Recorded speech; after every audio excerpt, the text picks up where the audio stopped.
Enjoy the show." When she entered the room, there was the instant silence that characterized Professor Wade's class before his arrival. He was a huge, hairy man, and although he was a great teacher, funny and kind, he had a certain "don't mess with this man" air about him. He wasn't there yet, and the basketball players in the back row were talking too loudly, trying to impress their friends and girls. When I looked around at the sudden silence, thinking that Wade had arrived, I saw something else entirely. She was tall, almost 6 feet, with long, dark hair tinged with pink that hung behind her in soft, heavy waves. Underneath, she wore a t-shirt that read "Thunderbolts and Lightning very, very frightening me" on the front, signed by Galileo and featuring an image of the astronomer. She looked around the room, and one of the idiots in the back row made a comment, "Hey, cutie, we have a chair back here." The look she gave him made him freeze mid-sentence. She walked towards the front, where I always sat to avoid distractions. The chair next to me was empty. The goddess took off her backpack, carefully placed it on the floor, and sat down. As she passed by, I smelled the subtle scent of her perfume. It was Creed wind flowers. I recognized the smell because my sister wore it, and I knew how much it cost. She looked at me, and the dark tan of her skin lit up with a brilliant, dazzling smile. "Hi, I'm Donovan," she said. "Don't call me Donna." I tried to speak, but all that came out of my paralyzed vocal cords was a stupid grunt. She laughed. I swallowed my saliva and tried again. "No, I won't. My name is Shaw," I said. She laughed again, extended her hand, and her long, slender, cool fingers squeezed mine. I couldn't believe how well my day had turned out. Professor Wade walked in at that moment, and she whispered, "Shaw, I need that hand to take notes." I suddenly realized that I was still holding her hand, and it was terribly embarrassing, then suddenly funny, as we laughed together. Wade glanced at us as he put his bag down. "Is everything okay there, Shaw?" I calmed down and said, "Yes, everything is fine." He looked at Donovan and did a double take. "Yes, I see that you're good," he said, and started his lecture. We began a little argument. It was a Western civilization class, and there were about a dozen of us having fun in Wade's classes. To my surprise, Donovan joined us quickly. She was sharp, knew what she was thinking, and wasn't shy about saying it. She used her iPad to take notes and recorded the lecture. As we were putting our things away after class, she asked, "Shaw, aren't you taking notes?" No. "I'm listening," I replied. "You never take notes?" "No, I don't really need them." "Donovan, what's your GPA?" she asked. I laughed. "You really ask a lot of questions, Donovan. Is there any reason you need to know my GPA?" She blushed a little, which did amazing things to her complexion. "Sorry, I just transferred here and I'm looking for study buddies." "It's 3.84, I said. "Why did you get a B?" she asked. It was my turn to be embarrassed. "Well, I hate to tell you this." "How did you know?" "It was just one, I did the math," she said, then laughed. I joined her after a minute. Then she took my hand and led me out. "Stay with me, Tiger," she said. "We'll work on this, I'm really good at it." I could easily believe that. She was the epitome sensuality, screaming in neon letters, "I am a goddess." "Where are we going?" she asked. "Well, this is my last lesson," I said. I was going to the student union to play ping pong. Every semester there are table tennis tournaments, and I play. "Are you okay?" she asked. "I haven't lost a game in 7 years," I said. "You play?" "Yes," she said. "However, over the past 7 years, I have often played up." "Let's go." "I will be part of your support," she said.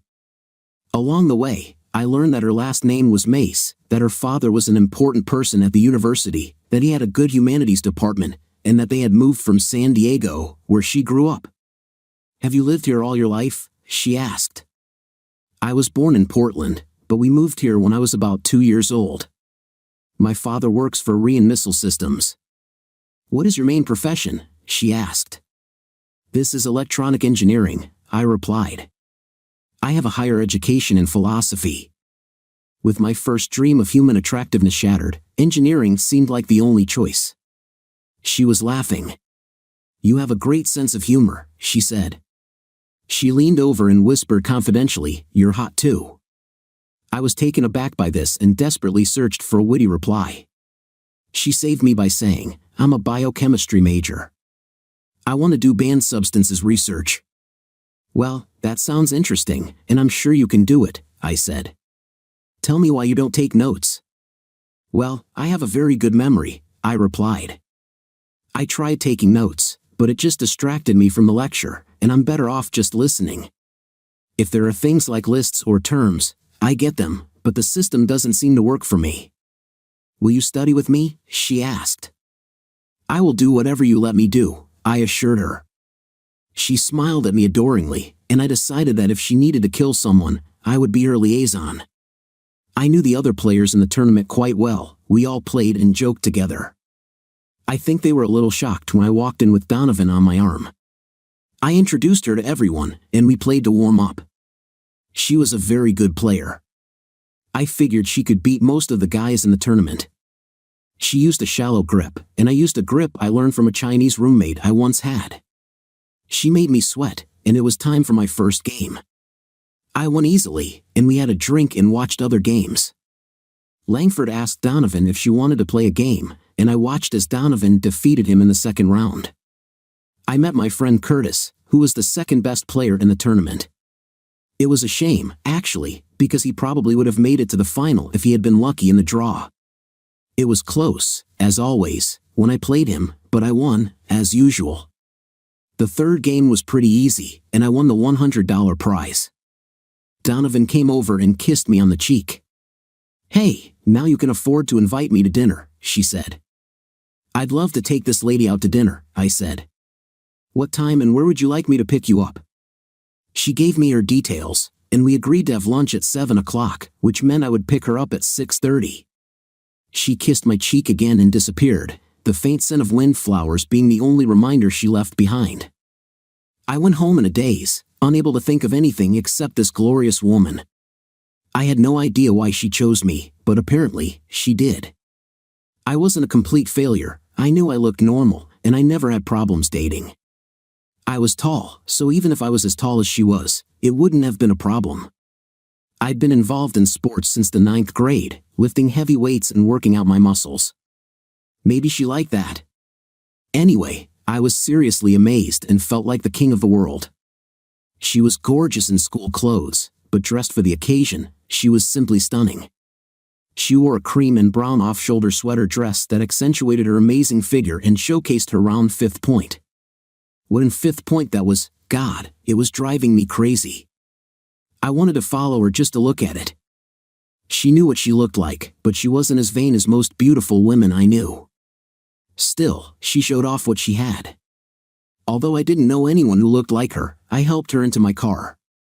I had one of the new Ford Broncos, a black diamond with a Sasquatch package. It was a little tall, so I got a good view of her incredible, tanned, muscular legs. She settled in, and I walked around the car and climbed inside. "Okay," she said. "Do you have a job, Shaw? How do you afford to do this?" "No work," I said. I had everything ready, but my father intervened. "I told you he works at Rian, and he's a big deal there. He wanted me to focus on my education and be a kid. He offered me any car I wanted, within reason, and this was what I wanted to roam the desert. This baby is the ticket. He also pays my rent and gives me money, again, within reason. I like being a kid." I patted the dashboard. "And you?" "Well, I don't actually have a job, but I get paid for attending social events with my dad. I'm kind of a housewife, and I get paid well." "Oh, your mom doesn't like to talk?" I asked. "I have no idea," she said. "I haven't seen her for about 10 years. "Oh, sorry. I guess I got a little involved," I said. She laughed. "You couldn't have known. My mom and dad are divorced. I lived with my mom until last year, but my dad is still around, and I see him often. They went their separate ways, but they're not enemies or anything like that." "Where do you live now?" she asked. "I have an apartment and a roommate. Keith is a computer geek. He's a good guy, just a little clumsy. I knew she should live with her father because I had picked her up in a nice home. It wasn't a place where a student could live alone. I took her to the Grill in Josie and Ad Del Sol. I had reservations, and we arrived on time. Donovan, are you old enough to drink? I asked. She giggled. Yes, I'm 23. What about you? Yes, 24, I said. The food was great, and the company was even better.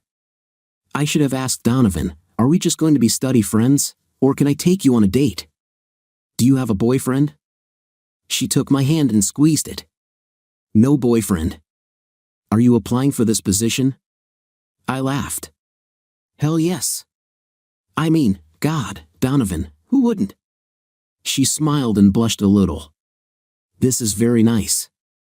I'd like to go on dates with you and be friends from school, but I'm not ready for a serious relationship. You know, I'm 23 and about to finish my studies, going to grad school, and starting a career. I'm not ready for something like that. Do you understand? I mean, are you okay with this? Yes, I said. I kind of have the same plans. I was sure I saw her every Monday, Wednesday, and Friday in Wade's classes, and she always made an effort to sit with me. We met at my apartment to study on Thursdays and usually went on dates on Friday and Saturday nights. From time to time, on one of the weekend evenings, she had to attend some university events with her father. I wondered what they were like, but since I wasn't in that circle, I never knew. I met her father, and although I liked him enough and he seemed to treat me well, I knew when I first met him that we would never be close. He was one of those guys who was impressed by his own accomplishments. Everyone called him Dr. Mace, and he was pompous and pretentious. I constantly wondered how such a smug jerk raised a daughter like Donovan. She seemed to love him and get along with him, and he and I put up with each other. She was sometimes difficult to read. We spent quite a lot of time together, but I really knew very little about how she spent her time when we weren't together. It bothered me a little, but when we were together, she was completely devoted to me. When she focused on me, she had an approach that made me feel like I was the only person on earth. There was very little conversation between us about who exactly we were. Were we boyfriend and girlfriend, just friends hanging out, or was there something more? Everyone who knew both of us seemed to be under the impression that we were a couple, but I was curious, so I spoke up about it. Donovan, are you my girlfriend? I asked one day in the car on the way home from the movies. Do you want me to be? She asked. I was out of my mind. Of course, yes. Well, you have to ask if you want to know something, she said. I think I just did. No, you didn't, she insisted. You asked if that was true. If you want me to be your girlfriend, you have to ask me to be your girlfriend. Donovan, will you be my girlfriend? She placed her hand in my free hand. I thought I already was, she said, giving me a sidelong glance. My God, I had to laugh. You are the most infuriating person. She giggled. Yes. You know what a relationship is, right? What? I asked. When you're talking and suddenly find yourself sighing with regret. I mean, you still love them and all, but they just said something so crazy that you regret knowing them. Then they giggle like a crazy gremlin and think about the next totally weird thing they'll say. When you finally respond with a clap, you're crazy, she said. There is something seriously wrong with you, I said. But since I have you in the car, it gives me the opportunity to ask you again. Do you want to be my girlfriend, Donovan? Oh, yes. Can I? I nodded. It's official. What are we going to do now that it's official? She asked. Whatever we want, I said. Can I choose anything? She asked. Your wish is my command. Okay. How long have we known each other, Shaw? Years, I said. She was laughing. No, really. 4 months and 19 days, I said. Wow, Shaw, that's impressive. You know all the dates. That's enough, she said. I want to spend the night with you. Are you serious? I asked. She gave me one of her glances, raising one eyebrow. You haven't even thought about it. Look at me. I am cute. I had to laugh. Yes, I know. You're more than sweet. Donovan, you are the hottest woman I have ever seen. Hell yeah, I thought about it. God, I don't think about anything else, I said. I didn't know you'd want to go there right now. Listen, she said. What the hell am I supposed to do? I spend most of my time with you. I kiss you every time you take me home. Lord, Shaw, I was already starting to think that you're the wrong orientation. I laughed. Well, I don't. You're unlike any girl I've ever met. Donovan, I was going to wait however long it took. You're special to me, and I don't want to do anything to put pressure on you or scare you away. That's so cute, she said. You won't scare me away. I think you're special too. That's why I want to spend the night with you. I think I love you, Shaw. I was stunned. Jesus, does she think she loves me? Well, I was sure that I loved her, and at that moment, I felt like the happiest guy on the planet. Take me home, she said. I need to pack my things and tell Dad. Is it true? Are you going to tell him you'll spend the night with me? I asked. No, I won't talk specifically about you, she said, although he will know. I'll get in your car. I'm a grown woman. I don't need to tell him everything I do, but I do need to tell him that I won't be home. It's just respect. Yes, I agree, I said. Will he be angry with me? I have no idea, she said. I don't care. What about you? Well, I don't want to get kicked out or anything, I said. She was laughing. He won't be so angry. Forget about him. I didn't want to go in and find out how angry he was, so I stayed in the Bronco while she went inside. It took her about 15 minutes. I pulled out my phone and played Van Halen's When It's Love. Donovan walked out with her bag, threw it in the back seat, and closed the door just as the synth ended. Eddie Van Halen hit his guitar, and Sammy Hagar started singing. Oh my God, this is my favorite, she said, reaching out to turn up the volume. We sang along to the classics, and her sweet little voice was the perfect counterpoint. Sing with me, she demanded. I wasn't much of a singer, but I tried my best. We pulled into the driveway and let the song play. When it was over, tears came to her eyes. This is our song, she said. When It's Love. What do you think? Yes, I said. How do you know this is love? It's just what you feel together, she replied. She laughed. I think that's the answer, she said. She leaned forward, her huge eyes so close that it was difficult to focus. Do you feel it? She whispered. I kissed her. I took my bag and headed inside. Keith was at home, playing on his PS5. She screamed when she saw him playing the new game Foretold. How did you get it? She asked. I have sources, he said. She sat next to him and watched while I put her bag in my bedroom. I opened 2 IPAs and joined them. They became friends, and with her, Keith lost his usual paralysis in dealing with women. He actually talked to her, which was rare for him. I need to run to the grocery store, I said. Do you want to come or stay? Stay, Donovan said. Keith can let me play. Do you need anything, Keith? I asked. No, I'm fine, he said. I ran to the store. When I came back, Donovan was playing and giving him instructions. I smiled and started preparing dinner. I could hear them arguing like little children about what to do next. I was almost finished when she came into the kitchen. Smells delicious, she said. What can I do? Pour some wine, I told her. The bottle is breathing. Yell at Keith and tell him 5 minutes. She let him know. He always needed 5 more minutes, but I could hear him saving the game. He listened to Donovan. We ate, and Keith gradually realized that Donovan was staying. When the realization fully dawned on him, he felt a little uneasy and told us that he was going to the local gaming club after this. I'll go to Abe, he said. We'll probably play all night. After all, he had some social skills. Donovan and I relaxed on the couch and watched a horror movie. We spent the night together. She was a goddess. She was younger, healthier, but at the same time, she simply radiated sensuality. I had no idea I would ever have the chance to be with someone like her. "What?" she asked. "God, Donovan, you're so beautiful." "Stop it. You're embarrassing me," she said. "I just think you have it all. You could be with anyone, I mean anyone. You could make millions just from your looks." She laughed. "Thanks, but I'm not interested in just anyone, and I'm never going to use my looks to make money. I want to be loved for myself, not for my looks." She held out her hands to me. "I just need you, Shaw." I knelt down next to her. "I know what you mean. I only want you to believe me.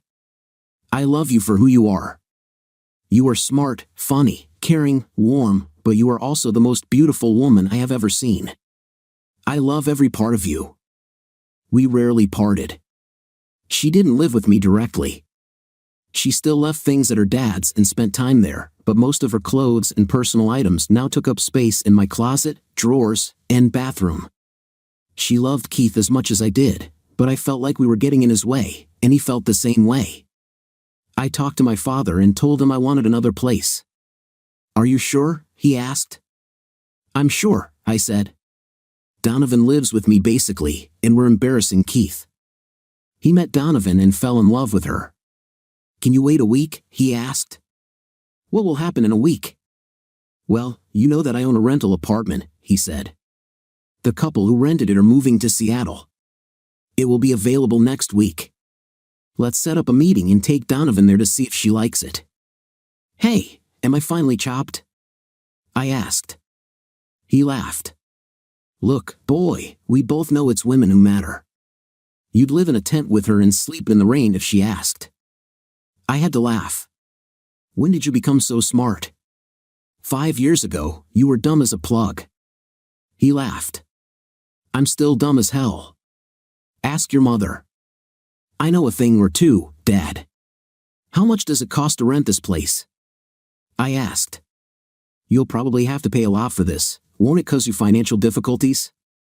"It's none of your business," he said. "Seriously, Shaw, I'm fine. You'll inherit peace when I die. You and your sister will get rich.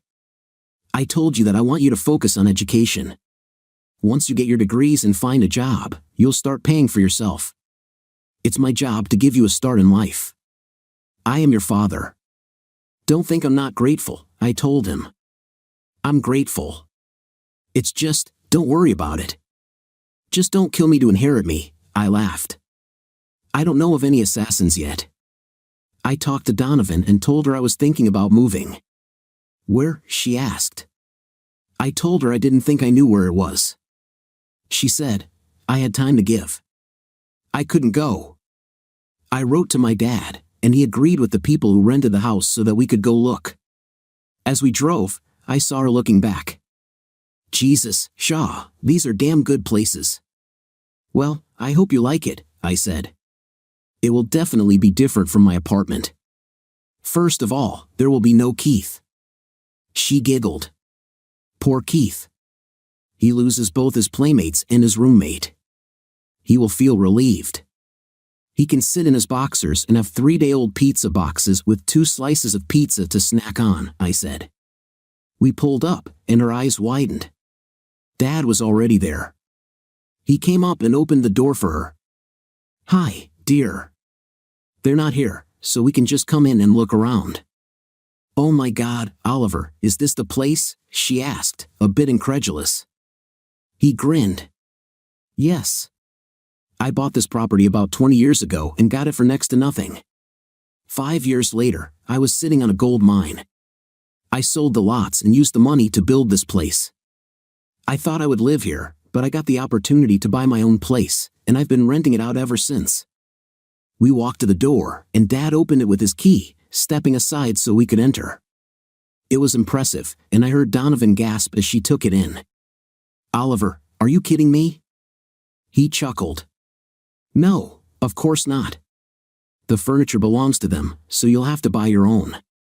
"How can we afford it?" she wondered. "Mother Shaw took care of it," Dad told her. "She's engaged in the import and export of furniture. She's been planning his marriage for many years. I happen to know that she has things in storage, things that she purchased, and she always planned for him to have them. But we're not getting married, her voice trailed off. I know, but we'll live together or not, I said. She looked at me helplessly. Not really, Oliver. I still live with my father. I mean, yeah, we kind of live together, but I'm a long way from getting married or committing like that, and I think Shaw is too. I have an idea, I said. What? It came from both of them. Why shouldn't we worry about this? I'm not going to worry about us living together, and I'm not asking for any commitment. Mom doesn't care. It won't be any different from what we have now, except Keith won't be there, and that's a lot more.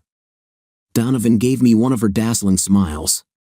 I like the way you think. I'll look around. Give us a tour, Oliver. He did. I kind of knew the layout. I was there when Dad built the house, but Donovan couldn't walk past the house. I can't believe it, Shaw, she said on the way home. Dad's place on the first floor would fit twice as big, right? Yes, I said. Does this scare you? I guess so. I mean, it's cool that Oliver even thought about it, but damn. We drove up, talked to my mother, and she took us to her warehouse. That was incredible. There was a bunch of stuff under blankets, and when she started to pull the blankets off, Donovan was over the moon. Lord, Lydia, where did you get all this? Mom laughed. Mostly South America, she said. Some are from Africa and Asia, and a few from Eastern Europe. It's not as expensive as you might think. I've been going to shows for years, and if I see something that I think is unique and special, I take it. It's not all yours. Part of it belongs to Toyne. Well, I like it, Donovan said. Mom hugged me. Shaw, will you trust me to decorate this place? She does this kind of stuff professionally, so yeah, you know more about this than me or Donovan, I said, with a triumphant smile on my face. Okay then, it's decided. The next week, the tenants left, and my mother went to work. A week later, she told me that everything was ready. We met her and Dad for dinner, and they took us to evaluate what they had done.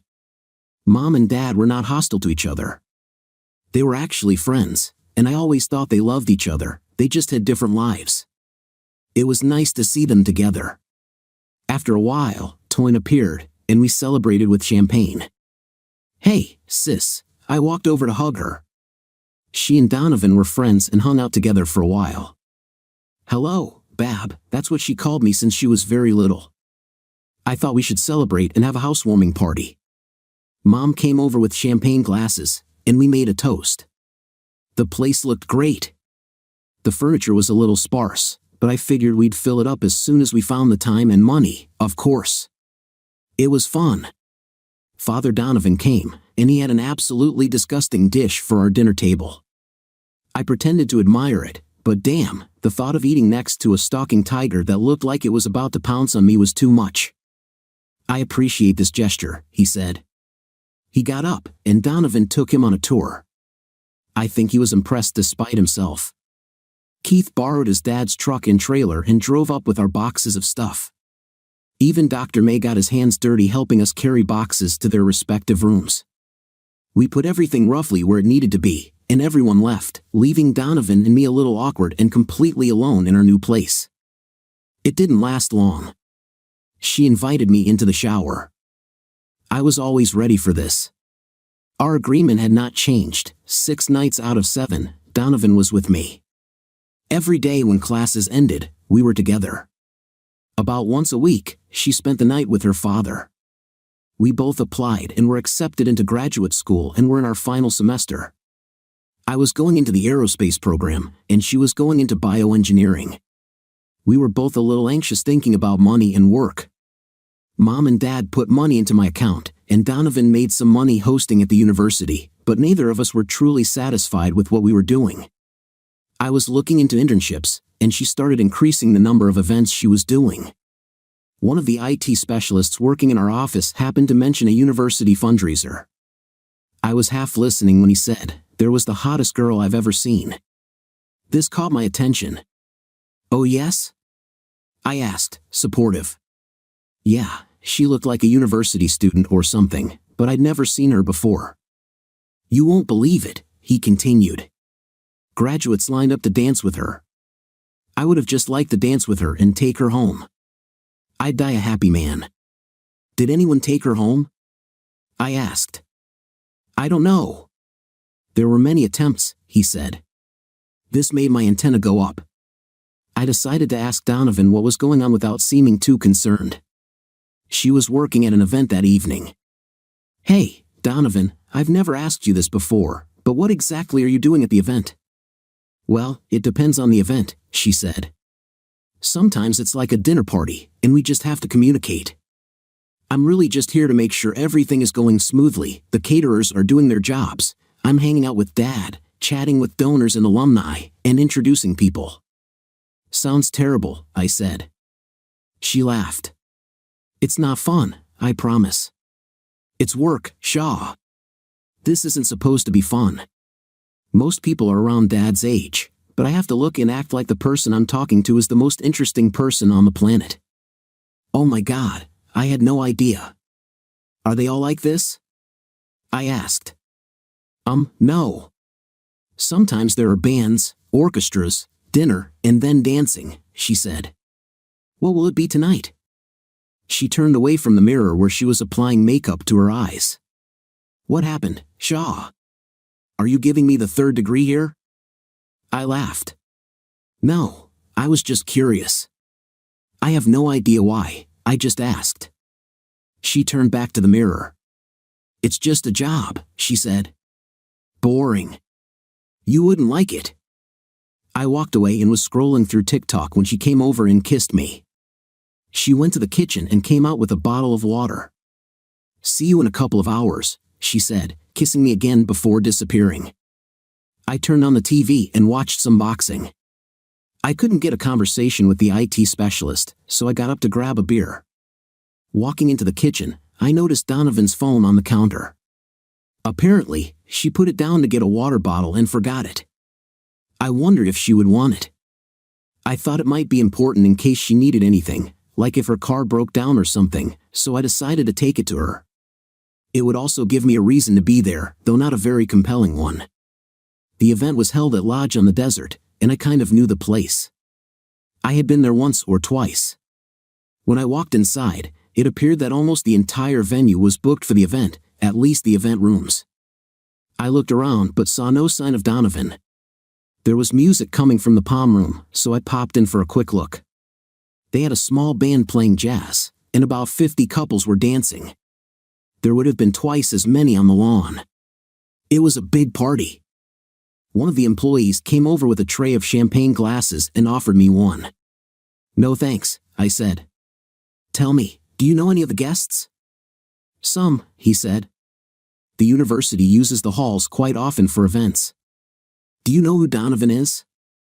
I asked. Yes, Dr. Ma's daughter, he said. Did you happen to see her around? Yes, he said, pointing to the other side of the room. Isn't that her? I moved so that I could see where he was pointing. It was her. She was dancing against the wall with someone I recognized. He was a Heisman Trophy candidate at quarterback a few years ago and had a short NFL career, another graduate. Thanks, man, I said, and started walking around the room, spinning around so as not to disturb the dancers. As I got closer, I became more and more worried with every step. I expected her to dance with me, but not with anyone else. He held her too close. I stopped, stunned, and watched for maybe a minute. I was angry, incredibly hurt, and in shock all at the same time. What did she do at these events? I wondered. Well, to hell with it. I shook off my frozen status and walked up to them. Her eyes were closed when I approached, and her partner, seeing me and perhaps noticing the expression on my face, turned half away from me. Don't worry, dude, I said. I'm just here to deliver her phone. Her eyes widened when she heard my voice. Her mouth dropped open in the shape of a cute little Cheerio. I shoved the phone into her hand. As I was leaving, I heard it fall to the floor, and she shouted after me, Shaw. I walked out the door, headed to my car, started it, and drove away. I saw her at the entrance looking for me, and she noticed me as I drove out onto the street. She took a step forward, and I saw her mouth move, then she turned the corner. I drove along, almost not realizing where I was. My brain seemed unable to think. I felt like a robot. I stopped at a traffic light and suddenly became angry, an explosion of rage. I screamed and slammed my fist on the steering wheel. I was vaguely aware that something was trying to reach my consciousness and realized it was my phone vibrating in the passenger seat. I looked at it. It was her. My screen said Dark Enchantress. I didn't feel enchanted at all. I threw it back on the seat. Now I needed to figure out where I was going. I didn't want to go home. She would come there, and I had no time for her. I pulled into a Circle K, went inside, and bought a large Dr. Pepper in a styrofoam cup. I sat down and drank absent-mindedly. Suddenly, I understood. I drove home, packed up my camping gear, and left. I stopped at the supermarket, filled my refrigerator with food and drinks, packed them with ice, and drove on. One of my favorite places on the planet is Pooch Ridge Wilderness. I hadn't been to half the places I wanted to go, and I was getting ready to dive into the wild to clear my head and figure out what to do. I decided to let my parents know I was safe and would not be available, so I sent them a message while still in signal range. My father answered, "Okay, have fun." I parked in the lot, found a nice camp spot about a quarter of a mile away, and found a ranger to let him know where I would be camping. I set up my tent, arranged the area the way I wanted, lit a small fire, and took a sip of the tequila I bought at the store. My head was spinning with a million thoughts. Was this what I saw normal for Donovan at these events? Was she doing anything else? What I saw didn't pass my girlfriend's test, but what else does she do? This occurred to me when she said she was staying with her father after the event. Was she really staying with him, or was it a convenient lie to keep me in the dark? I didn't know, and the only way to find out was to ask her. But would she lie? I didn't think she'd ever lied to me, and the Donovan I knew didn't seem like a liar. But I never imagined I'd see her dancing on some guy's leg. I felt like a robot without a compass. I was tormented by the tequila and fell into a restless sleep, having nightmares about Donovan doing something and hiding it from me.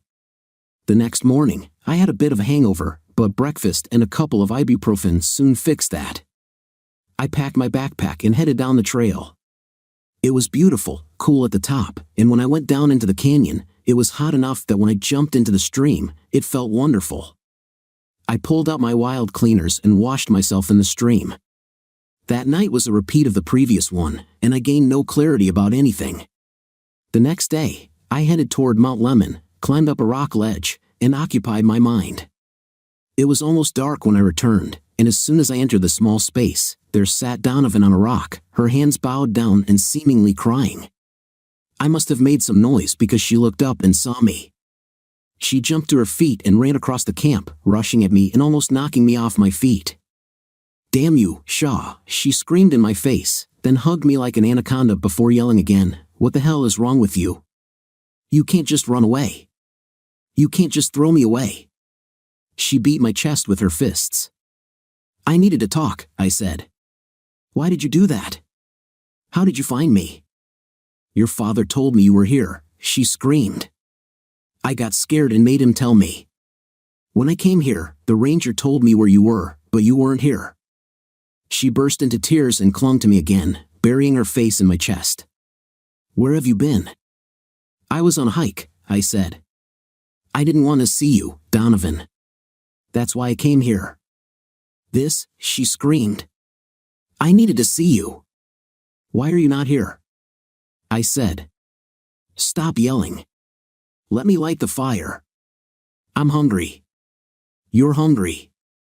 She pressed herself against me for another minute, trying to pull herself together. "No, and I'm not hungry. I haven't been able to eat for 2 days." "Why do you stop?" I said. "I won't go into details until you pull yourself together and learn to speak like a reasonable person. Now, I'll cook something to eat. You'll eat it with me. We'll have time to have a drink, sit by the fire, and talk, okay?" She snorted, wiped her eyes, and nodded. "Fine." I fried bacon and we had bacon and eggs. She picked at the food at first, then ate it greedily, cooking herself 2 more eggs and some more bacon. "I think I was hungrier than I thought," she said. "I can imagine if you didn't eat for 2 days," I said. "I couldn't eat," she said. I felt sick to my stomach all the time. I didn't know what to say to her, so I remained silent. "Well, I didn't plan for 2, I said. "I'm going to run out of food very quickly." "I'll take more," she said. We finished eating, and I pulled out a bottle of tequila and poured a couple of fingers into a tin cup, pouring some for myself. There was a large flat stone by the fire, so I walked over and sat on it. She came and stood in front of me. "Step back," she said. I did so. It was awkward, so I started, "Donovan, let me talk." She said, "Then you can go." Okay, I said. "Don't tell me any details, Donovan. I'm not in the mood." "I won't," she said. "First of all, I want to tell you, Shaw, I have never been with anyone but you since the day I met you." She leaned back and looked at me. "Do you believe me?" She sensed my hesitation, and her eyes filled with tears. "You don't believe me, do you?" "I'm not saying I don't believe you," I said. "I did not say that. Let's just say I believe you temporarily." "What does that mean?" There was a little heat in her voice.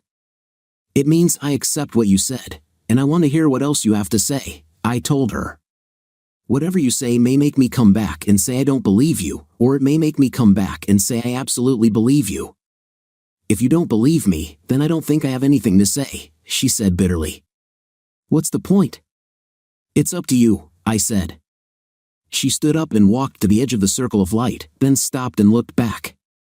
"I'm so sorry, Shaw. I love you and thought you were the one. I can't be with someone who doesn't trust me." "I trusted you," I said. "It was you who created the doubt." She bowed her head, seemingly defeated, and disappeared into the growing darkness. I stayed in the desert for 5 days and then went home. I could tell she left immediately. All the little things she had, the pictures, the lace fabric things, the chargers she always left in sockets around the house were gone. Her clothes, all her books and papers, the cosmetics that were always on her dressing tables and dressers, everything was gone. God, that was depressing. You can't be with someone for 2 years and not feel like a part of you left when they did. I didn't feel guilty about it, but it didn't make the house any less lonely. I was willing to listen to her, but I couldn't just act blindly when I had other evidence telling me that things were different than I thought. I existed in some kind of limbo. I did everything I did before she came into my life like a bomb, but it all seemed a little empty. It was as if my world was painted in vibrant colors, and suddenly everything became shades of gray. I saw something, heard something, did something, and thought Donovan would like it. Then I realized that there was no Donovan. It was damn depressing. The only things that kept me sane were school, my family, and my little sister. I have always been close to my little sister, and we have become even closer. She constantly communicated with me. I knew she was close friends with Donovan, but she never mentioned a word. I could tell Dad was disappointed with how things turned out, but Mom was much more straightforward. "Shaw, you're an idiot," she told me about a week after Donovan left. "No doubt. But is there any particular idiocy you have in mind?" I asked. "This girl loves you," she said. "I had lunch with her." "Shaw, it's not what you think, but she's not going to ask. It's not in her nature. You allow something that is important but doesn't really matter to ruin something beautiful in your life.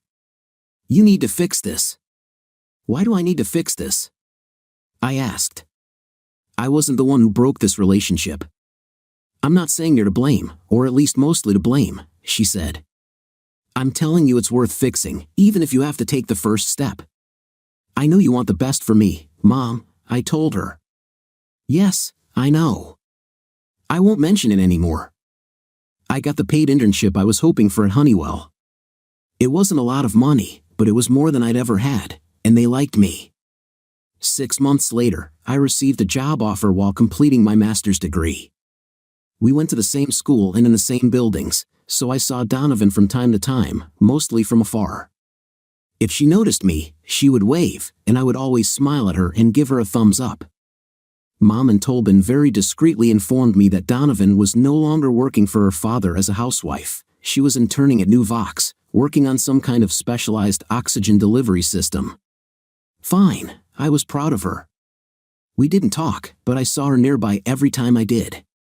I realized how much I missed her, and it felt like I was in constant pain.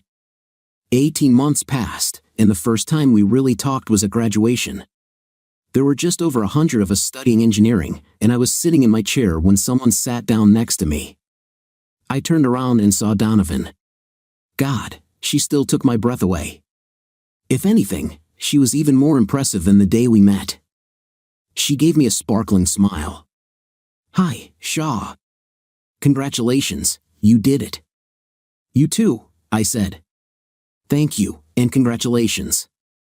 Did this internship turn into a job offer? They offered me a job, she said. I refused them. Protein Technologies made me a better offer, and this is a much more complex area of activity. What about you? We'll stick with Honeywell, I said. The ceremony started, and we couldn't talk anymore. I left later and saw her one more time before it ended. She came and sat next to me again. This one was damn long and equally boring, but when it was over, we were both back in our chairs. Mom, Dad, and Toyn were there, surrounding us both and congratulating us. Dad insisted on inviting us all to dinner. Donovan arched an eyebrow questioningly. I nodded as non-intrusively as possible. We had a great time, got a little tipsy after drinking 3 bottles of wine between us, and Donovan said she had to go. I need to walk a little before I go, she said. Shaw, are you coming? I wasn't quite ready to drive either, so I agreed. We were close to campus, so we walked there together. It was awkward. We made a few inane comments. She stopped by the fountain, sat down on a bench, and patted the seat next to her. I sat down nervously. She was laughing, feeling a little trembling. Big boy, she said. I chuckled. Yes, a little, I think. I won't eat you, she said. I looked at her doubtfully. Are you sure? I would like to, she said. I have a feeling you're going to be pretty hard to chew at the moment. Is this a metaphor? I asked. She nodded. Yes. God, you're a stubborn man, Shaw, she said. I chuckled. Yes, I've heard that. Do you mean some specific stubbornness or just a general indictment of my character? She smiled. Both. Do you miss me, Shaw? Every damn day, I said. I miss you, she said. Oh my God, Shaw, you are my best friend. We were friends before. You know, you were my best friend. We hung out all the time. I miss my friend. And you? Yes, I assured her. Then why the hell didn't you call me? Didn't make the slightest attempt to talk to me. I could ask you the same thing, I said. Shaw, I tried. I stalked you, tried to throw myself at your feet. It didn't end well, and I felt awkward calling you, trying to talk to you. Okay, can you tell me why you felt awkward? I asked. Well, I felt like I let you down. I felt like I let myself down. I know I hid something from you. Like what? You did at those university events? Yes. There was an awkward silence. I wonder if you understood my feelings when I walked in. I'd like to talk about it, but there's a little problem, she said.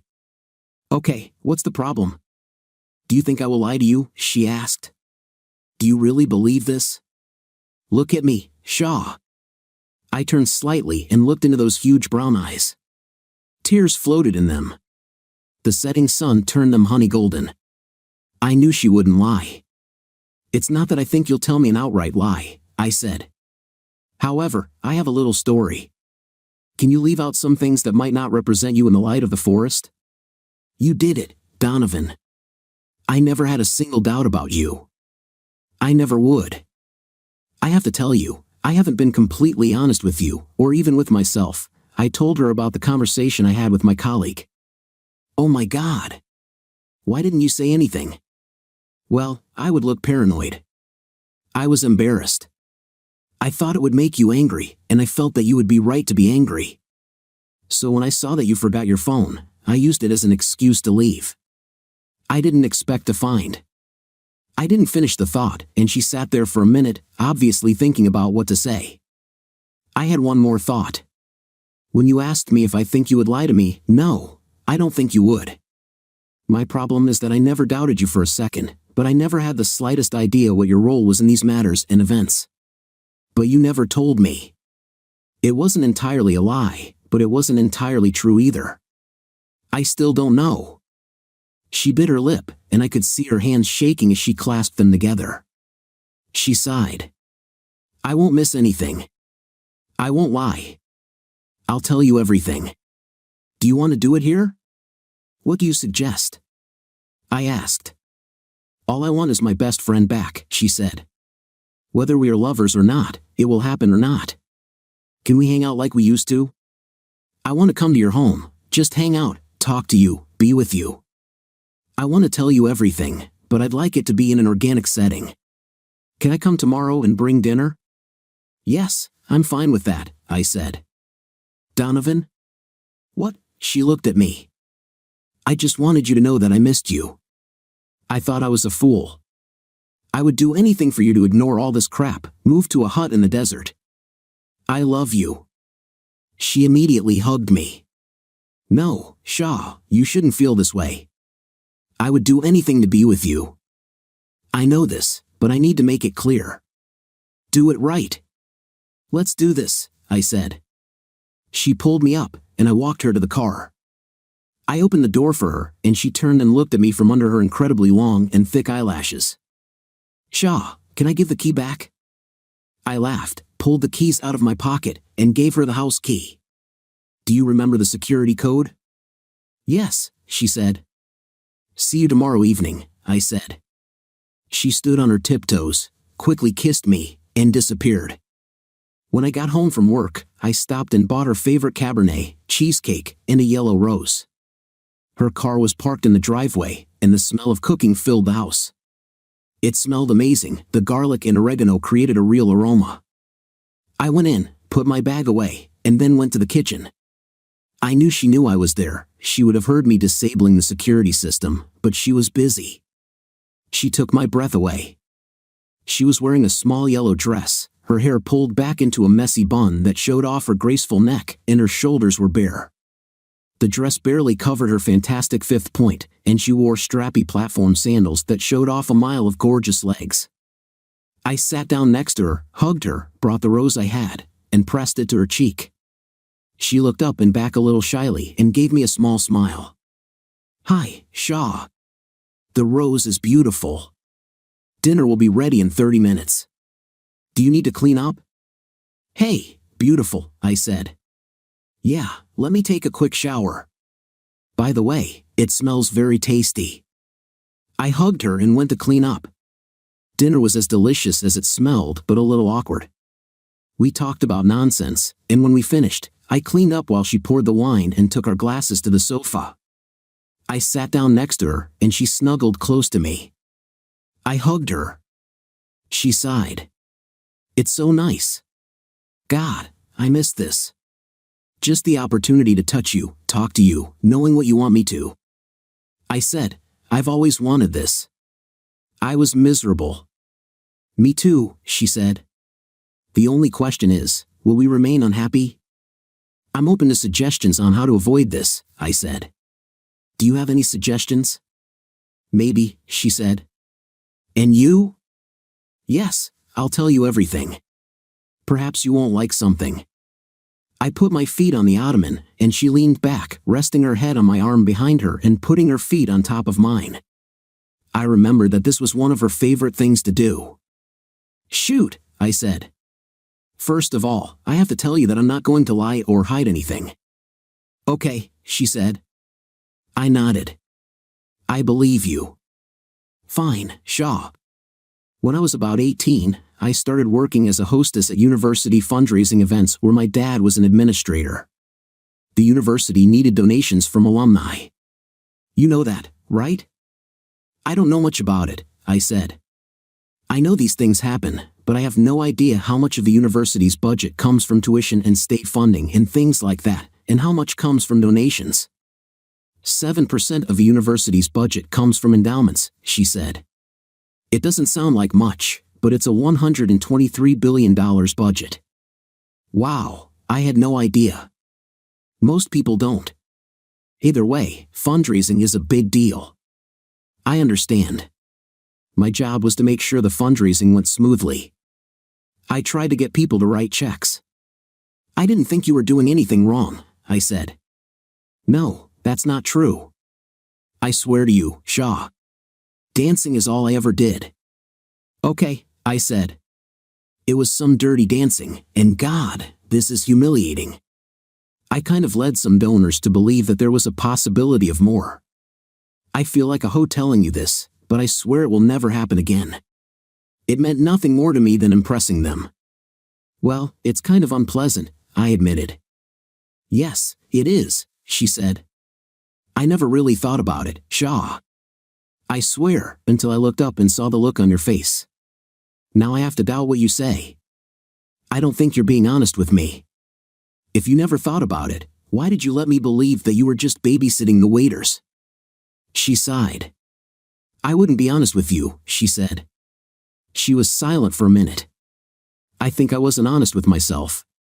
I didn't tell you because I was lying to myself, telling myself that I was doing a good job helping my father, earning money for the university. I think I knew it was shady, so I hid it from myself and from you. I nodded. Yes, I understand. I try to hide my shortcomings from people, including myself. I quit doing it that night. Shaw, I'm not very proud of myself for ever going beyond minding the waitstaff, as you put it. When that dude you worked with told you this story, why didn't you come face to face with me and tell me about it? She asked. It's not easy, I said. I'm in love with you. I told myself I was paranoid, crazy. You can't do anything wrong in my eyes. God, you were perfect. I wanted to punch this guy for making me think you might be doing some shady stuff. Suddenly, she began to sob with all her heart. Melancholy convulsed her, and I wrapped my arms around her, pulling her close. She released her sorrow, and this went on for about an hour. My emotions were almost as intense as hers. I'm sorry I wasn't perfect, she finally managed to say. I'm sorry that I destroyed that image of myself in your mind. Damn, Donovan, I'm far from perfect myself. I was a fool. I don't like what happened, however, I was stupid, and you were a little better. We let it almost destroy something beautiful. Trust me, I still think you're perfect. You're human, that's all. People do stupid things. Not a single book or movie would ever be written if that weren't true. I know, she whispered. I felt so bad without you, Shaw. What can I do to get back? What can we do? What are we doing? I said I was an idiot not to do this a few months ago, I said. I'm not very good at confrontation. I need to work on this. Me too, she said. I was an even bigger idiot. You have no idea how many times I dialed your number but did not press the call button. I watched our text conversations just to hear your voice in my head. I squeezed her. Well, we'll have millions of conversations in person, she said, letting out a watery laugh. Either way, I'll save the messages. It was a bump in the road, but we resumed the friendship we had before. We made love for the first time, walking slowly down the road, constantly going out, hanging out together, and that easy intimacy returned. I was a little weary, knowing that I didn't know everything, but she tried to overcome my hesitation. She was as intoxicating as ever. The dizziness of just being in her company felt like someone was slowly casting a spell on me. The feeling of euphoria that came over me was overwhelming, and she was the same provocative, sweet, and gentle girl I met on my first day in Professor Wade's class. Our work was successful, although we both spent more time at work than we wanted. She returned to our house, this time without any reservations and without leaving any of her stuff with her father. 18 months after she returned, I knelt in a very nice restaurant, put a ring on her finger, and asked her to marry me. She squealed and danced to the applause of our colleagues. Oh my God, yes, she squealed. I want to marry you so bad, Shaw. She grew serious and sat down again, admiring her ring. I want a long engagement, she said. I don't want you to just fall in love with me. I mean, I want that, but I want you to trust me like a rock. And I'm still working on it. Okay, if you want a long-term engagement, that's fine with me, but not for that reason, I said. Donovan, I trust you like a rock, just like you said. I think I've always trusted you. I was thinking about some weird stuff, but I guess I always knew what 6 months sounded like. I think 18 months, she said. We agreed on a year. 8 years later, we have 2 tiny Donovan clones, one is 4, and the other is 2. We bought a house from my dad, and now I come home every day and see 2 tiny girls waiting for Dad on the porch. Their mother will arrive in a minute, and I know that the sight of her will take my breath away, just like the first time I saw her. The girls and I were sitting in a restaurant. It was crowded and loud. There was a moment of silence amid the raucous noise. I turned and looked at the door, knowing what caused it. And there she was. She walked over to our booth, and when she sat down, the conversation resumed. She kissed me and turned to the girls. Are mommy's babies having a wonderful day? All was right with the world. When it's love, everything is always right. What do you think of this story? I don't think you should have put up with a woman like that. He who betrays once will betray twice. But you can tell me in the comments if Shaw did the right thing. Thanks for sticking with us. See you in the future.